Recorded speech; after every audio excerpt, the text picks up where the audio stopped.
Today I'm going to check and diagnose, hopefully ma-resolve yung issue ng check engine light. Okay, umilaw, naka-on, then I'll start the engine. Okay, nag-start naman siya, pero yung check engine light nandun pa din. Upon research and inspection, nakita ko na may disconnect doon sa engine part.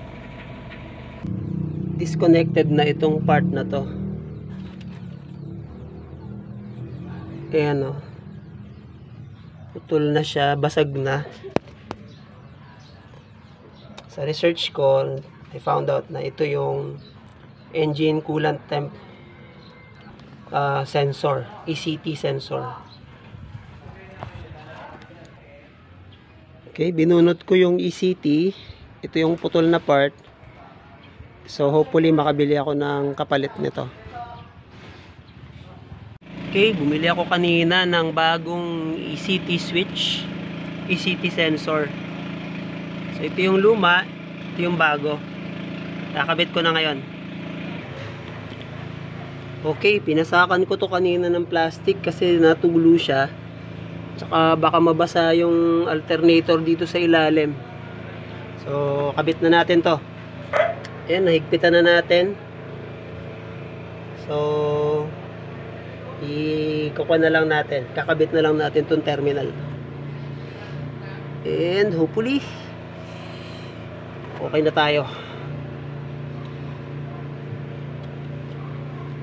Yan. Okay.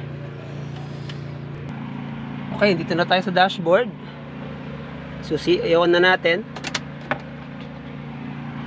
Yan. Nag-initiate siya. Then, try natin i-start.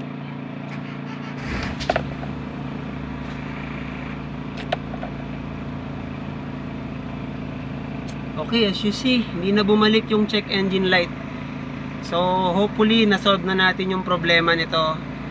And, yung iba pang mga kaakibat na problema, kapag problematic yung engine coolant temperature sensor. Okay guys, ni-road test natin. Nandito tayo ngayon sa Imus Boulevard. And so far, malinis na siya. Hindi na ulit lumabas yung check engine light. Kaya satisfied na rin ako sa ginawa natin today. Okay. Salamat sa Diyos.